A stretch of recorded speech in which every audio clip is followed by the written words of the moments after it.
Да прогаря. Снимам да фърчи лента, хващай. Надали.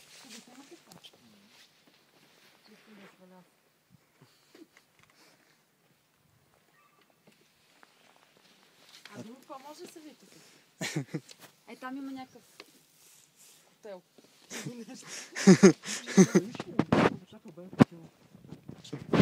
Събират водата, измерват. Валежа в сантиметри. Това е витромера, Кое? който е малко импровизиран. Пускате вятър, да бе. А как се засича точно?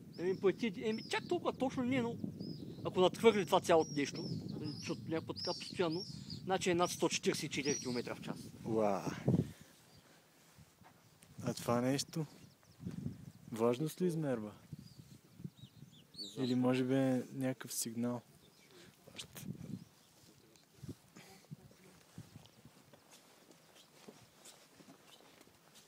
Я да видя аз това. Това какво е?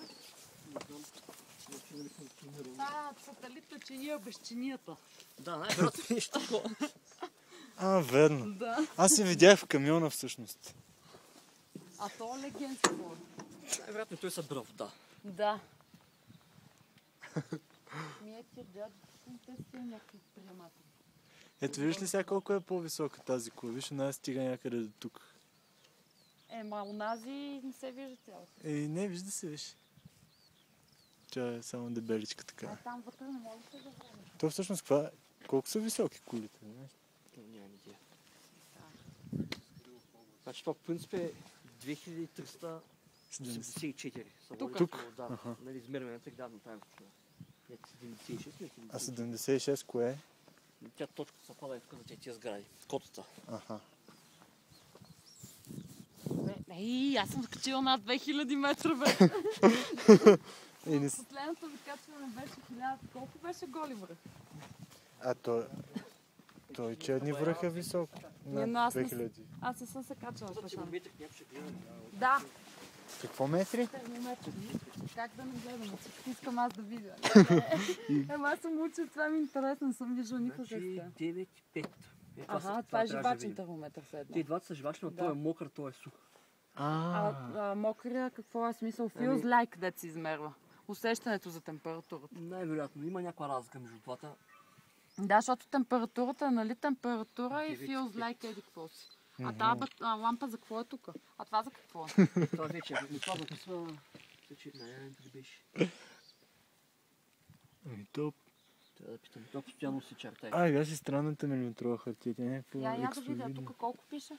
Това е 9,5, а това? Я да видя. Пак е толкова малко. Това е feels like.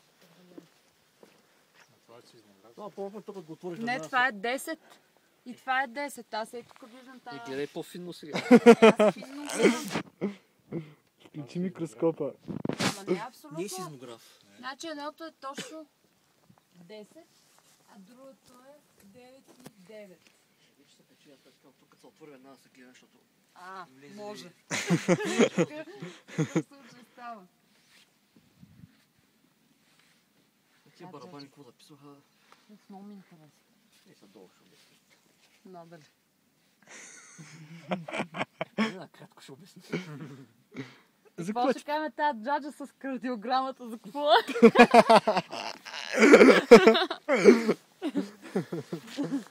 да планът да беше... Много да я. За всеки ден си разграфено. Може ли да е сеизмограф? Не. За земетресението? Не, в никакъв случай не. То за земетресението не се замерят от високо, от към земята. По земята. Да. Това ще обуча до година. Той ще си запише така да си